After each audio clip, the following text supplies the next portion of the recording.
Assalamu alaikum was. This incident paralyzed me mentally and physically for many months.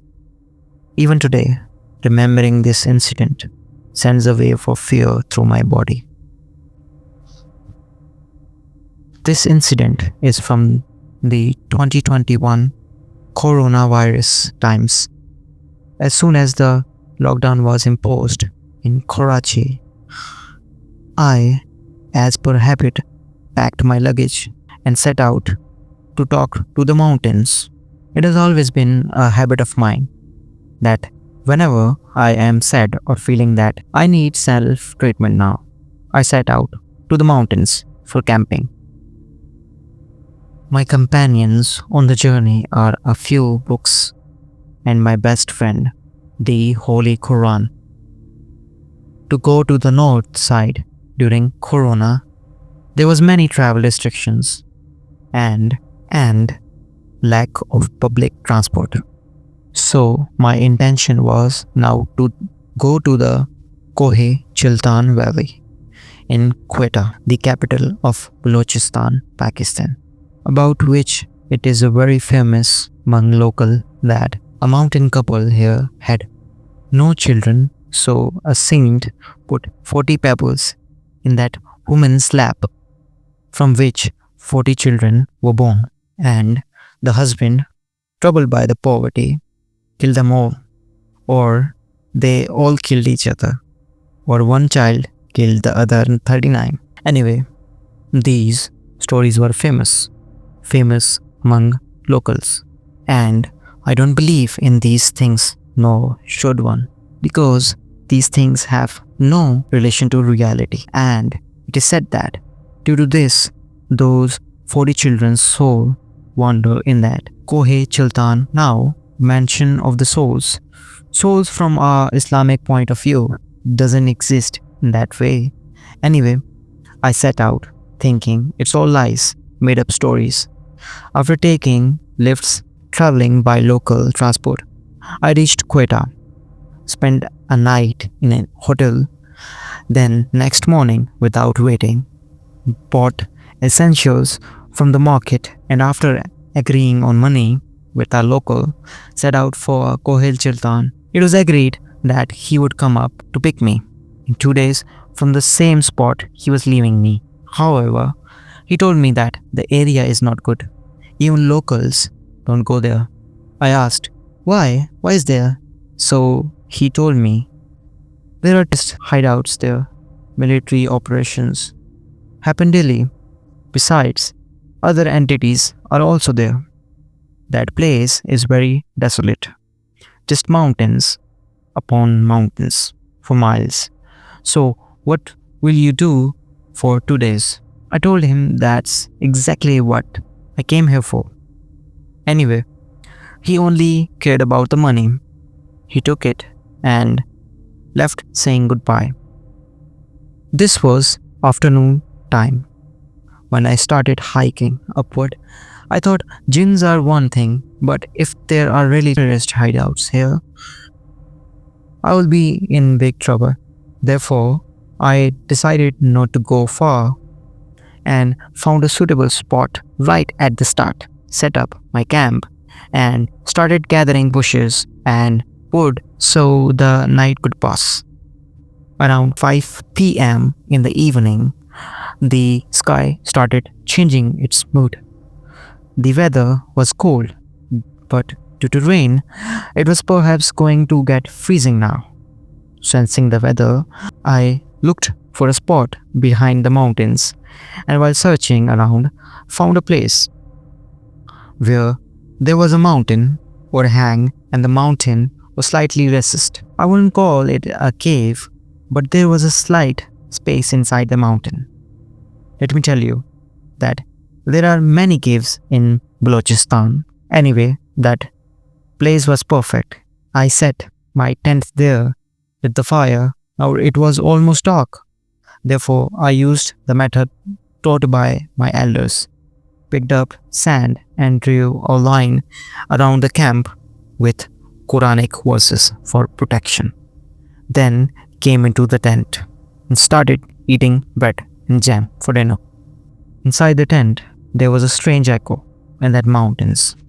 The sound of heavy, thudding footsteps was heard, like someone was running, first very far, then a bit closer, then suddenly very near, as if they stopped while slipping on the stones. I slowly opened the camp zip.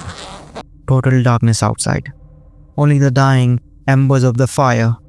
But then I felt someone standing in front, like someone was standing slightly in the dark, watching me. I quickly recited prayers. My heart was pounding, but reassuring myself. Maybe it's an animal. About 10 minutes later, something started scratching the raw earth behind the camp.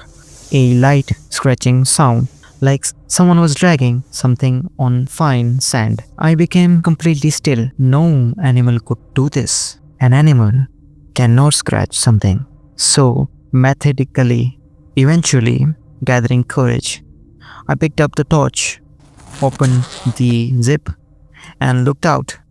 On the back side of the camp, someone had very precisely written a few words. Go back. You're not alone. My blood froze. No one was in front of the camp. No one was behind the mountains. No one was behind. The mountains were completely silent. So silent that it felt like everything had stopped breathing to watch me. I thought maybe a shepherd, a local. While climbing up, I hadn't seen a single soul. The night paused slowly. The rain stopped, but the fear remained. Around 2 a.m., the sound of a child laughing came from outside. First, one laugh, then a second, then a third. Then these laughs merged into each other, as if dozens of children were laughing hidden in the hills. At that last laugh, I felt shiver run through my body. My story of those 40 children immediately came to my mind. I gathered some courage and slowly opened the camp zip. The torch flashed, moved, and stopped at one place. There on the sand, near the small, dying fire, I saw small wet footprints. It wasn't water on that feet. It was blood. I immediately backed away and closed the zip again. For the first time on the trip, I felt that I was truly trapped. The first children's laughter kept coming, then the sound of someone's running, then stone rolling down the hills as if someone was running up. Then suddenly everything went silent. So silent, it felt like the world had ended right there.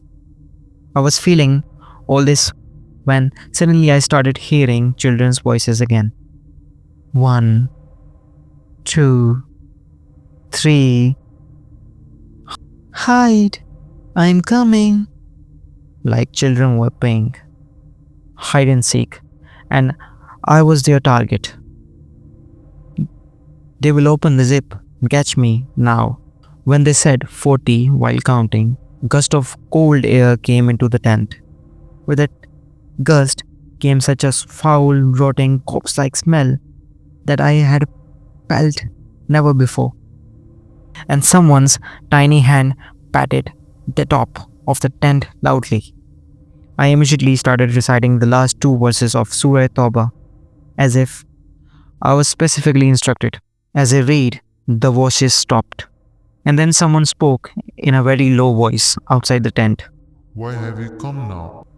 My voice wouldn't came out, as if my tongue was frozen. Then the same voice, but a bit closer. We are 40. You won. Go back before we start the game. My body turned cold. My heartbeat was ringing in my ears. I felt the shadows of 6 or 7 small children a few feet from the tent. I imagined it, or let's say I was seeing them. Their faces black, their eyes empty, and bodies as if they had just come out of the soil. Suddenly, it was dark again. Now I had enough. It was a do or die. moment. Anyway, I gathered courage, came out, and shouted, I have come here for peace, not to disturb you. And if I have come to your place for one night, is this how you treat guests? I will go back in the morning. For God's sake, don't bother me now. Saying this, my heart felt lighter and I felt brave. After which, everything was quiet, totally silence. And then, after a while, I suddenly saw some children running up the mountain at such speed that not even an animal could run. After that, I spent the rest of the night in peace. As soon as it was morning, I packed my tent, picked up my stuff, and started walking down. Once down, where I got signals, I called the driver. When he arrived, the driver also had surprise on his face. When so much happened to you, how did you come back? I silenced him, and since that night, I had never camped alone in any mountain valley because I am sure those 40 children are still playing the game in that corner of Kohechiltan. So I hope you guys like these stories. If you guys want me to make more videos, kindly subscribe the channel and support